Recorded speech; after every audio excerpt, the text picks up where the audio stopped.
42장입니다. 1절부터 4절까지 말씀을 보겠습니다.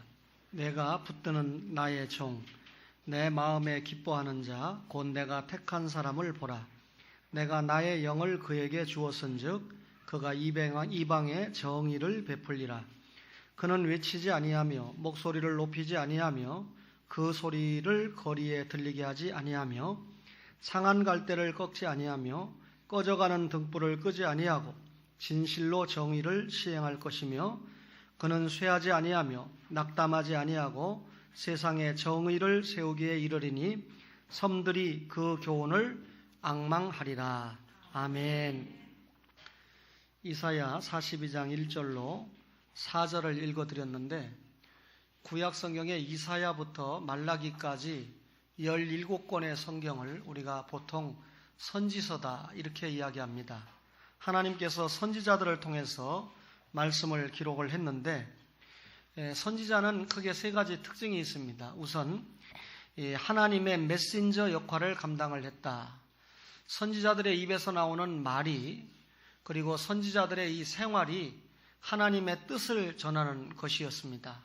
여러분이 잘 아시는 것처럼 호세아 선지자를 보면 호세아 선지자의 말이 아니라 호세아 선지자의 삶을 통해서 하나님이 주시고자 하는 뜻을 주셨던 것을 기억을 합니다. 선지자들은 자신의 관점에서 세상을 보는 것이 아니라 하나님의 관점에서 세상을 보는 분들이었습니다.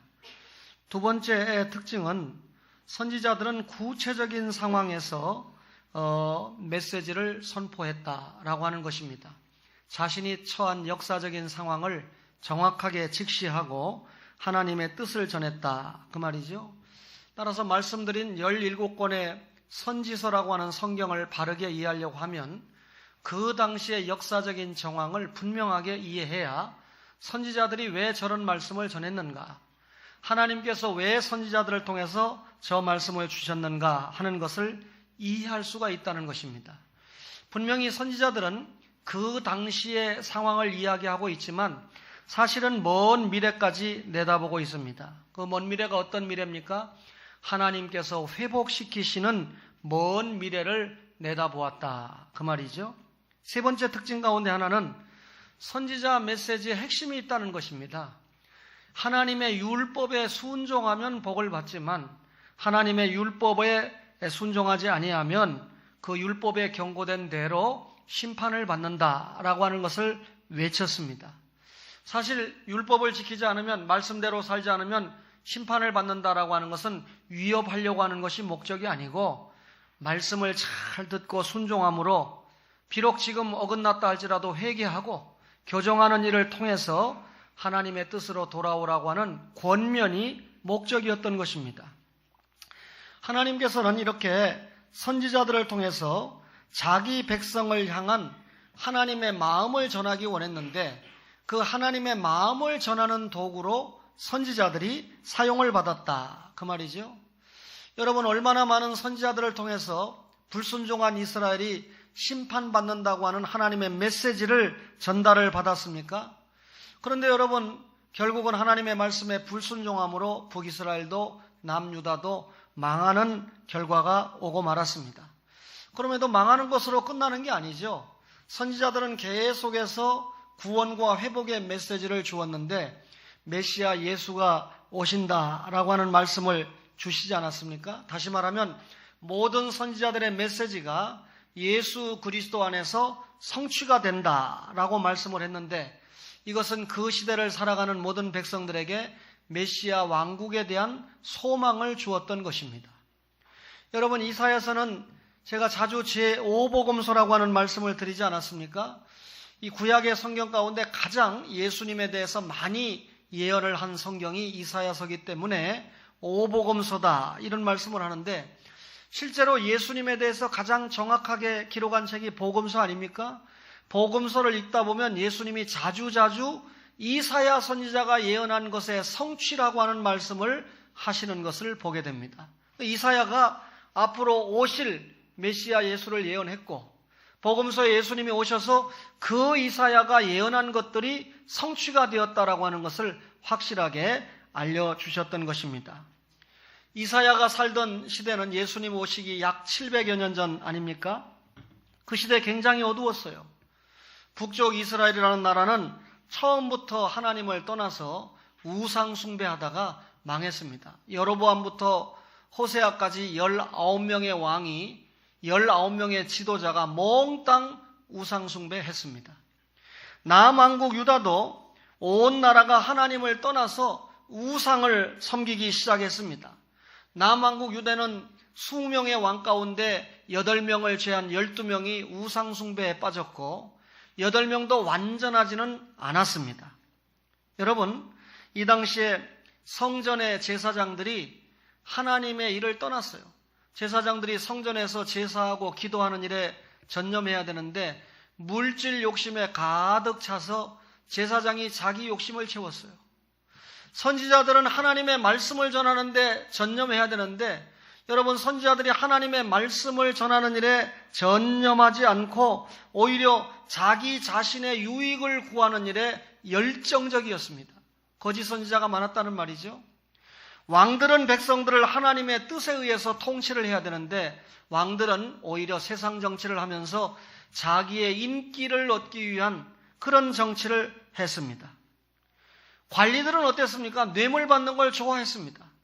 정당한 판결을 해주어야 되는데 뇌물을 받고 정당하지 못한 판결을 해주면서 그만큼 사회와 국가는 어두워지고 말았습니다. 여러분, 제사장과 선지장과 왕이 관리들이 재구시를 하지 못하는 것을 보면서 오늘 여러분 용서하세요. 대통령이야 모든 공복들이, 경영인들이, 여러분 심지어 교회 안에 목사와 장로와 성도들이 자기의 위치에서 사명을 잘 감당하고 있는가를 우리가 점검해 봐야 됩니다. 지도자들이 타락한다고 하는 것은요, 어떤 경우든지 백성의 타락을 가져옵니다. 예루살렘의 지도자들이 타락하니까 예루살렘 거리에는 음란과 폭력이 가득했습니다. 사람들은 하나님의 나라에 관심을 갖는 것보다 세상 나라에 관심을 더 가졌습니다. 하나님을 사랑하는 것보다 세상을 사랑하고 세상에 관심을 두었습니다. 여러분, 하나님의 사람들도 그랬습니다. 세상주의에 빠진 사람은요, 참 신앙 앞에 괴로움을 당하죠. 세상에서 일주일 내내 세상적인 방법으로 살다가 하나님을 만납니다. 주의 종들을 만납니다. 부끄러움이 드러나죠. 설 자리가 없어요. 불안해요. 괴로워요. 이유는 하나님께서 세상에서 살았던 쾌락주의를, 향락주의를 용납하시는 분이 아니라 용납하지 않기 때문이에요. 회개하라는 거죠. 여러분, 저들은, 이스라엘 백성들은 참 선지자를 버리고 거짓 선지자를 따랐습니다. 하나님을 버리고 우상을 섬겼습니다. 하나님 나라에 관심을 두지 않고 세계 패권을 잡은 바벨론이라는 나라에 관심을 두었습니다. 바벨론의 포로로 들어가서 70년 포로 생활을 하기 이전에 이미 바벨론의 영향을 받아서 정치적으로, 사상적으로, 문화적으로, 경제적으로 바벨론 나라를 동양하게 되는, 다시 말하면 바벨론의 모든 것들이 유대인들을 점령해버리는 그런 불행을 맞이하고 있습니다. 하나님의 말씀의 포로가 돼야 되는데 바벨론이라고 하는 세상 향락, 세상 문화의 포로가 돼버리고 말았다, 그 말입니다. 하나님의 선택을 받은 유대가 왜 이렇게 영적으로 어둡게 됐습니까? 답은 한 가지입니다. 메시아 사상에 대한 결핍 때문이었습니다. 성경의 주인공은 예수님입니다. 예수 믿고 구원받는다고 하는 것이 성경의 주제입니다. 따라서 여러분, 유대인들의 신앙의 대상은 메시아 예수 그리스도입니다. 예수 그리스도를 믿고 죄 용서받고 구원받는다라고 하는 것이 가르침 아닙니까? 그런데 여러분, 이런 메시아 사상이 어두워지면 어떤 결과가 생깁니까? 신앙생활이 어두워진다는 겁니다.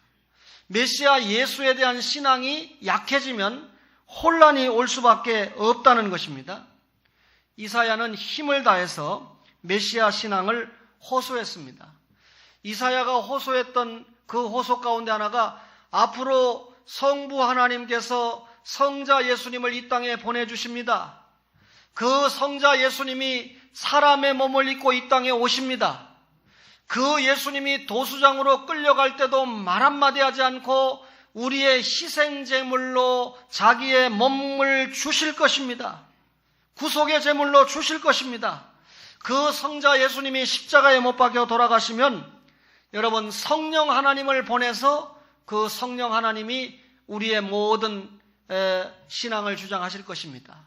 여러분 예수님께서 십자가와 부활의 사명을 잘 감당할 수 있도록 성령님께서 그를 도우실 것입니다. 이런 것들이 이사야가 내놓은 예언의 대목들입니다. 예수님께서 이 세상에 오셔서 하실 일들을 이사야 선지자가 미리 조목조목 설명을 했다는 말입니다.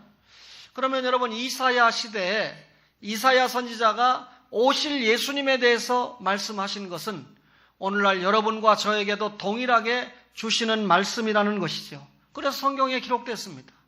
오늘 성탄절을 앞두고 여러분과 저에게 오실 메시아는 이라고 하는 말씀으로 말씀을 전하겠습니다. 여러분 이사야 시대 때 이 말씀을 들으면서 지금으로부터 약 2700년 전 말씀 아닙니까? 오실 메시아는 아직 안 오셨어요. 근데 이미 오시고 다시 오실 메시아는 이잖아요.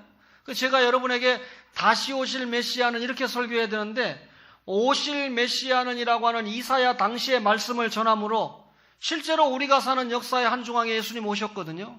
따라서 여러분 하나님의 말씀이 얼마나 신실한가, 하나님의 말씀이 얼마나 분명한가를 깨달으면서 신구약 66권의 말씀에 묵상하고 충실한 초원의 가족들이 되시기를 바랍니다. 주님은 공의로우시다고 예언했어요. 이사야 42장 1절에 내가 붙드는 나의 종 내 마음에 기뻐하는 자 곧 내가 택한 사람을 보라. 내가 나의 영을 그에게 주었은즉 그가 이방에 정의를 베풀리라 그랬습니다. 오실 메시아는 정의로운 분이라는 겁니다. 여러분 여기 이방이라고 하는 것은 유대 이외의 나라를 이방이라고 표현을 했죠. 사실상 예수님께서 이 땅에 오신 이후에 유대인보다 이방 나라들이 복음을 훨씬 더 많이 받게 됩니다. 지금은 오히려 유대인들이 이방인들을 통해서 복음을 들어야 될 그런 입장에 처해지고 있습니다. 주님은 복음을 영접한 이방인들에게 정의를 베푸십니다. 예수님께서 이 땅에 오셨습니다. 예수님께서 이 땅에 오셔서 보니까 온갖 사람들이 다 불의와 불법에 빠져 있었습니다. 암이 몸 안에서 퍼져나가는 것처럼 사람들의 죄가 얼마나 급속도로 퍼져나가는지 예수님께서 십자가에 돌아가시기 전에는 도무지 이 문제가 해결되지 못할 상황에 이르게 되었습니다. 사람들의 죄를 본 예수님은 그 죄를 치료하셔야만 했습니다. 예수님께서 사람들의 죄를 치료하는 방법이 무엇이었습니까? 그 사람의 죄를 대신해서 십자가를 지시는 일이었습니다. 예수님께서 십자가를 지시는 일을 통하여 자신이 가지고 있는 의의를 택자에게 입혀주신 줄로 믿습니다. 여러분 이사야 시대의 유대인들은 이렇게 오실 메시아를 기다리고 있었습니다. 여러분 유대인들의 상태가 이방인들보다 나은 것이 있나요? 유대인들의 영혼과 육신도 피폐해 있었습니다. 여러분 죄 때문에 감염되어 있었습니다. 유대인들이 스스로 구원받을 수 없었습니다. 유대인들의 이 피폐한 영혼을 회복시킬 수 있는 방법은 오로지 오실 메시아를 통해서였습니다. 따라서 유대인들에게 필요한 것은 메시아 대망사상이죠. 그 예수님이 이 땅에 오셔서 우리를 위하여 십자가에 돌아가심으로 그를 믿는 우리가 구원받을 수 있다라고 하는 사상이 유대인들을 살리는 유일한 복음이었습니다. 이사야가 외칠 때 아직 메시아는 오시지 않았습니다. 그러나 여러분 메시아가 오신 이후에 오늘 우리가 예수님을 믿고 구원받는 것처럼 아담 이후에 구약의 사람들도 오실 메시아를 믿고 구원받았던 것입니다. 아직 오시지 않았지만 앞으로 오실 메시아 예수가 오셔서 십자가에 피 흘려 돌아가심으로 이 사실을 믿는 자신들에게 구원을 주신다고 하는 오실 메시아를 믿고 구원받는 것이 구약의 사람들이었습니다.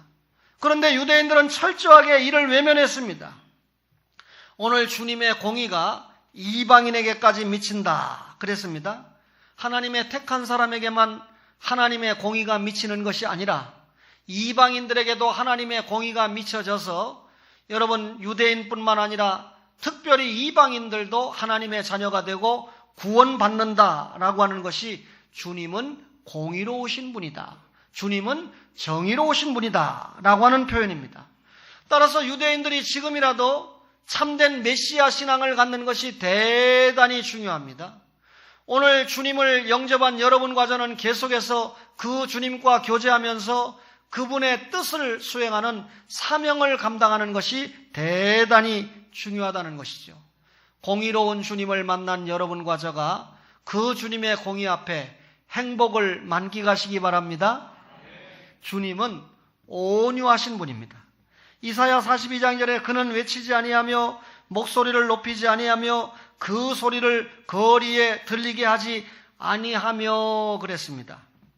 메시아가 이 세상에 오셔서 공의를 베푸시게 되는데 시끄럽게 외치지 않았다는 거예요.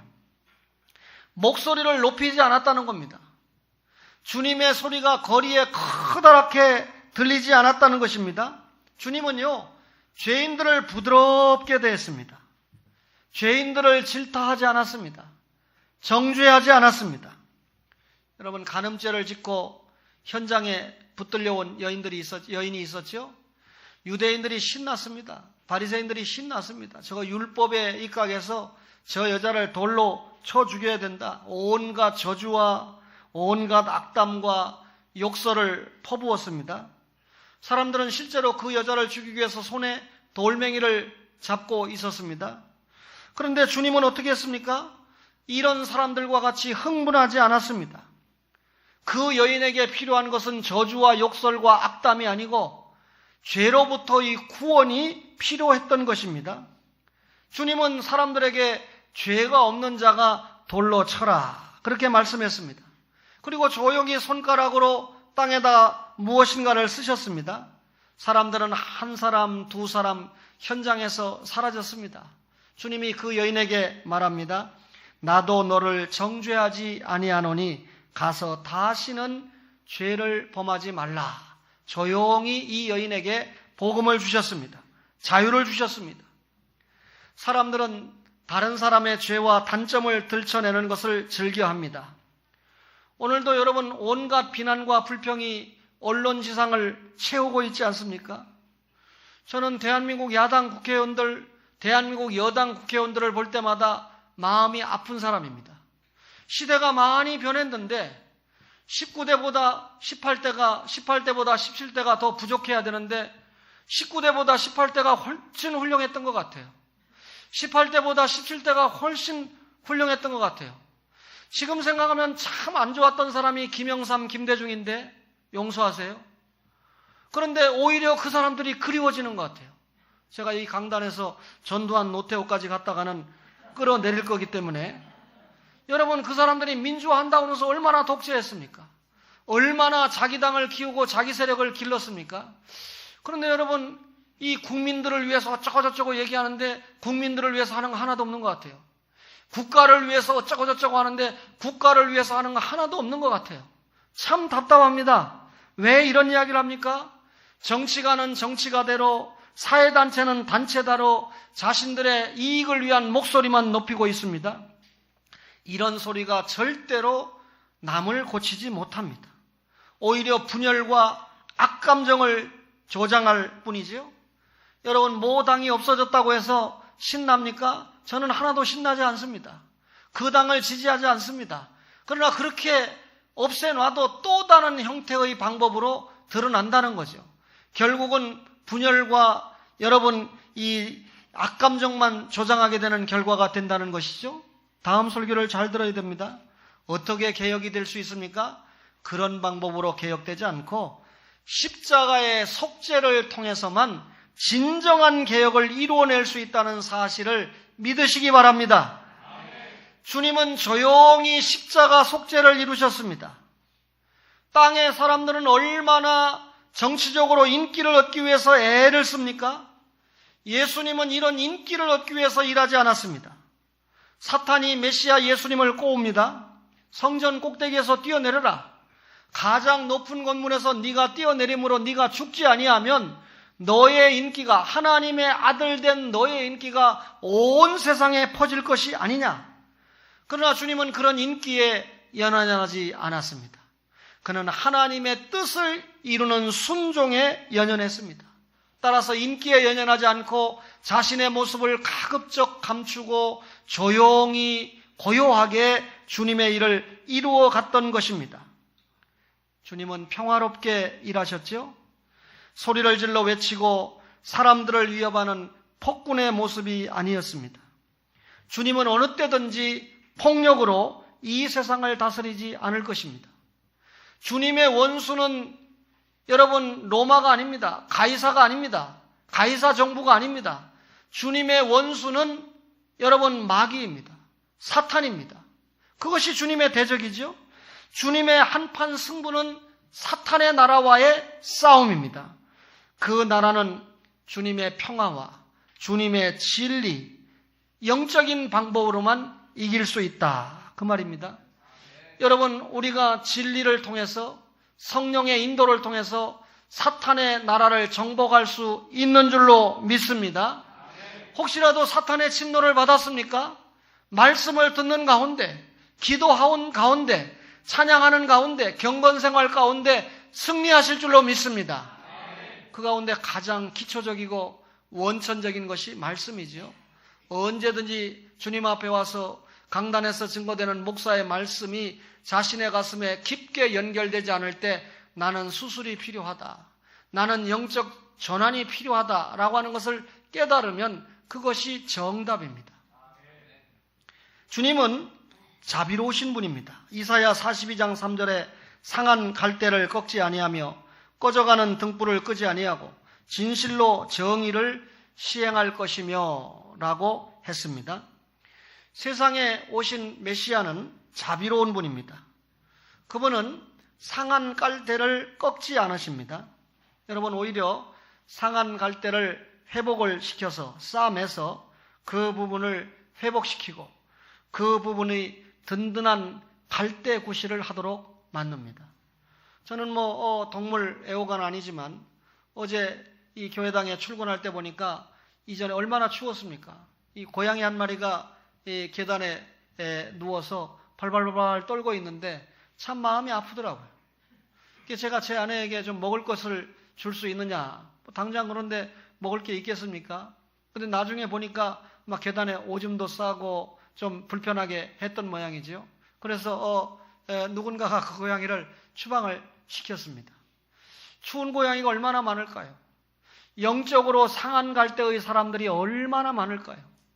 여기 여러분, 상한 갈대는 무엇을 이야기하냐면 세상에서 버림받은 사람을 상한 갈대로 표현했어요. 상한 갈대는 세상에서 아무 쓸모없게 된 사람을 상한 갈대라고 했습니다.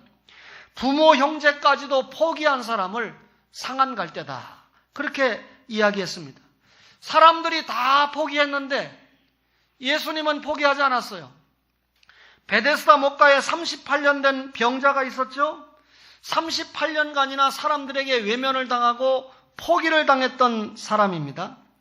쓸모없는 이 사람 아무도 고쳐주지 않았어요. 그러나 예수님이 찾아오셔서 38년 된 병자를 구원하시고 치료해 주신 줄 믿습니다. 거라사에 귀신 들린 사람이 있었습니다. 여러분, 귀신 들리면 그 영이 여러분 귀신의 포로가 되니까 인간의 본연의 모습을 전혀 나타낼 수가 없죠. 비참하죠. 주님은 그 거라사 귀신 들린 여인의 사람을 찾아가서 귀신을 추방을 시켜주셨습니다. 뿐만 아니라 우리 주님은 수가성에 남편을 5이나 둔 여인을 만났습니다. 기가 막힌 여인이죠. 이 여인을 주님이 만나주셔서 새로운 삶을 살 수 있도록 길을 열어주셨습니다. 우리 주변을 한번 보시기 바랍니다. 우리 주변에 상한 갈대들이 얼마나 많습니까? 이 상한 갈대와 같은 사람들을 회복시킬 수 있는 방법은 예수 그리스도 외에는 전혀 없는 줄로 믿습니다. 주님은 꺼져가는 등불을 끄지 아니하신다 그랬습니다. 꺼져가는 등불이 뭡니까? 여러분, 연약한 사람들을 가르칩니다. 영적으로 꺼져가는 등불이 누구입니까? 건강이 좋지 못한 사람들, 생계 때문에 직장 문제로 고통하고 있는 사람들, 경제적으로 어려움을 겪고 있는 사람들 모두 다 꺼져가는 등불이다. 그렇게 말할 수 있습니다. 주님은 이 사람들의 마음의 시리와 절망에 빠져서 좌절하기 쉬운 이 사람들의 마음에 찾아오셨습니다. 그리고 성령의 기름을 한없이 부어주셨습니다. 그래서 주님을 만난 사람들마다 영적으로 새로운 힘을 얻고 힘찬 불꽃이 일어나게 하셨습니다. 메시아 예수는요, 수많은 병자들을 찾아가셔서 그 사람들의 질병을 고쳐주셨습니다. 그들이 새로운 삶을 살 수 있도록 길을 여신 것입니다. 주님은 자비로우신 분이다.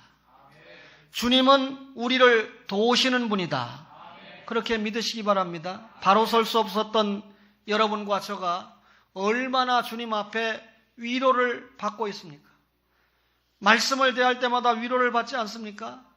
찬양할 때마다 위로를 받지 않아요? 제가 아주 신나게 찬양하고 싶은 사람인데 그래도 여러분 찬양의 전문가인 이 집사님이 앞에서 지휘를 하면서 찬양을 하기 때문에 집사님의 소리가 더 크게 나가도록 내가 뒤에서 절제하는데 절제하는 고통이 얼마나 큰 줄 압니까? 박자가 맞든지 맞지 않든지 내가 받은 이 감정대로 감격대로 예수는 나의 힘이요 하고 부르고 싶은 마음이 한두 번이 아닙니다. 근데 여러분 목사가 절제할 줄 알거든요. 우리 교회 은퇴하신 목사님 한 분 앉아 계신데 귀한 며느리를 봤어요. 필리핀에 제가 살아보니까요, 목소리 크면 기겁을 해요. 필리핀 문화가. 그러니까 한국 사람들은 보통 목소리가 크잖아요.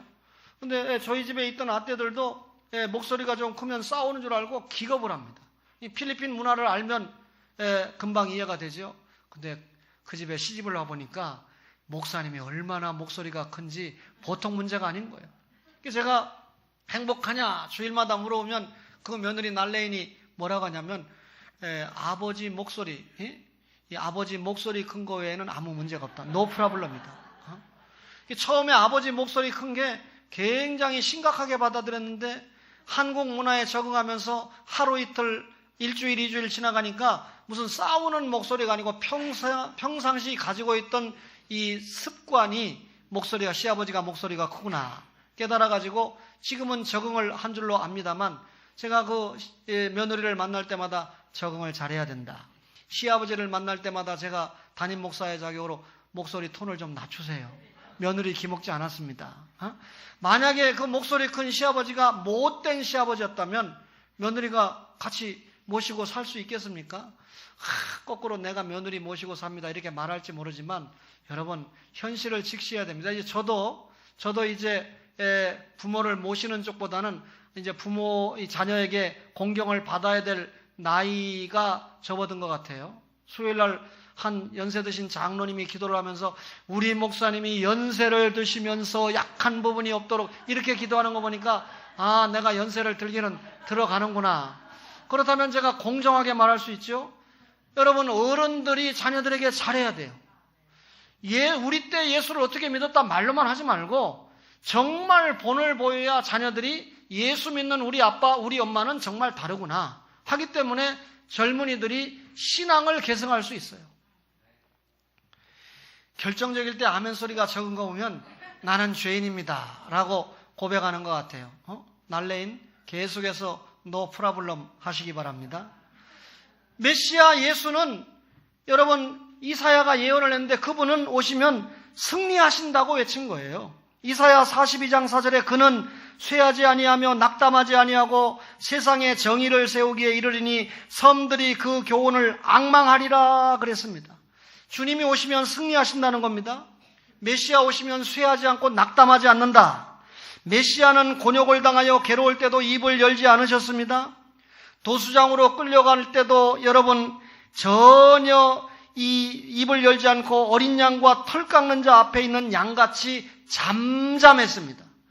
예수님은 죄가 없는 분인데 우리 죄를 대신해서 끌려가는 것이기 때문에 예수님이 나는 무죄하다고 입을 열면 여러분과 제가 죄를 용서받을 수가 없거든요.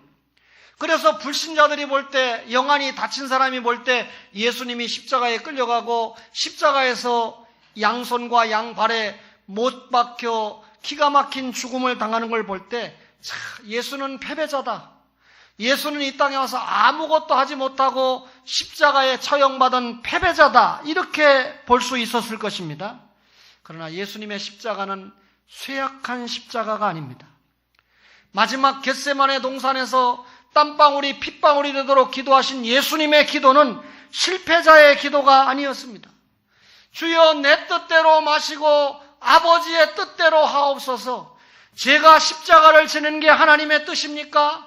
그렇다면 하나님의 뜻에 순종하게 해 주십시오 라고 하는 기도가, 라고 하는 십자가가 승리의 기도요, 승리의 십자가인 줄로 믿습니다. 예수님이 처참하게 십자가에서 죽으신 것은 하나님 앞에 순종한 모습이었고 여러분과 저를 사랑하는 사랑의 극치의 모습이었습니다. 메시아 예수님에게는 쇠함이나 낙담이 있을 수 없습니다. 낙담이라고 하는 것은, 실망이라고 하는 것은 마귀의 책략입니다. 주님은 가시는 곳마다 승리를 거두셨습니다. 주님의 복음이 미치는 곳마다, 십자가의 깃발이 꽂히는 곳마다 죄악은 물러갔습니다. 사탄의 나라가 물러갔습니다. 메시아, 우리의 의로우신 그리스도의 사람들은 결코 낙담하지 않는다는 것입니다. 지금으로부터 2700년 전에 예수님 오십니다. 그분이 사십니다. 그분이 십자가 지십니다. 그분이 부활 승천하실 것입니다 라고 외친 메시아, 여러분, 이사야가 외친 그 메시아 이 땅에 오셨습니다. 해마다 성탄절이 오면 우리는 그 메시아 예수를 기억합니다. 불신자처럼 추리를 해놓고 음주 가무에 빠져서 여러분 육체의 쾌락을 추구하는 것이 성탄절이 아닙니다. 우리는 예수 그리스도를 통한 구원을 깨닫고 그 구원에 감사하면서 그 주님이 나에게 무엇을 요구하고 계시는가? 상한 갈대를 꺾지 아니하시는 그 주님, 상한 갈대가 주변에 있다는 겁니다. 꺼져가는 등불을 끄지 아니하시는 그 주님, 꺼져가는 등불이 우리 주변에 꽉 찼다는 말 아닙니까? 여러분, 오늘 교회가 해야 될 일이 얼마나 많은데, 종교 지도자들이 해야 될 일이 얼마나 많은데, 여러분, 목사와 장로가, 권사가, 안수집사가 세상으로부터 지탄을 받아서 되겠습니까? 강단에서 주기철 손양원 목사님을 말했습니다. 순교의 정신을 계승하자는 말 아닙니까? 신앙을 바로 하자는 말 아닙니까? 주기철을 말하면서, 손양원을 말하면서 순교적인 각오로 신앙생활할 마음이 전혀 없는 것이 오늘날 성도들의 모습입니다. 한경직 목사님을 말하면서 여러분, 귀한 본이 되는, 이성에 문제가 없고 물질에 문제가 없는 그런 귀한 목사님의 본을 따르자고 말은 해놓고 그렇게 하지 못하는 것이 현실교회의 모습입니다. 박형룡 목사님과 박윤선 목사님을 이야기합니다. 보수주의 신학자의 모습을 이야기하면서 그런 보수신학과 생활을 사수하자고 하는 그런 말일 텐데 그런 모습이 보이지 않습니다. 여러분, 신학적으로 한국의 자유주의를 싹트게하고 뿌리를 내리게 한 분이 장공 김재준이라고 하는 분인데, 여러분, 우리 입장에서 볼 때는 김재준 정말 좋은 사람 아닙니다. 그럼에도 불구하고 김재준의 신학 사상은 잘못됐지만 그 사람이 목사로서의 삶 자체는 보수적인 사람보다 오히려 깨끗하게 살고 갔다는 것이 저의 평가입니다. 그렇다면 여러분과 저가 말씀이 없어서 생활이 못 따라옵니까? 기도를 안 해서 생활이 못 따라옵니까? 문제라는 것입니다. 여러분, 예수 그리스도를 믿고 바르게 믿고 복음과 함께 믿고 복음을 그대로 살고 복음을 전하는 교회, 여러분, 한 해 동안 그는 간판으로 끝나는 것이 아닙니다. 예수님을 믿고 예수님의 말씀대로 살고 예수님을 전하는 교회는 오실 메시아를 생각했던 이사야 시대, 오신 메시아를 생각하고 다시 오실 메시아를 생각하는 이 시대에 여러분과 저가 주님께서 우리와 우리 교회에 요구하는 뜻이 무엇인가를 깨닫고 개인의 경건을 이루고 교회가 받은 사명을 감당하는 축복의 교회가 되시기를 주의 이름으로 축원합니다. 우리 초원교회는 말씀 운동에 어느 정도 성과를 거둔 교회라고 확신하지요? 찬양과 감사 운동이 지금 수준이 올라가고 있는 걸 여러분이 눈으로 확인하고 있지요? 기도 운동에 불꽃이 피어오르는 것을 여러분 확인하고 있지요? 그렇다면 이 말씀 운동을 통해서 찬양을 통한 감사 운동, 기도를 통한 경건 운동에 매진해서 이 오신 메시아, 다시 오실 메시아의 마음을 아프게 하지 않고 그 가슴을 시원하게 해드리는 초원의 모든 가족들이 되시기를 주님의 이름으로 축원합니다.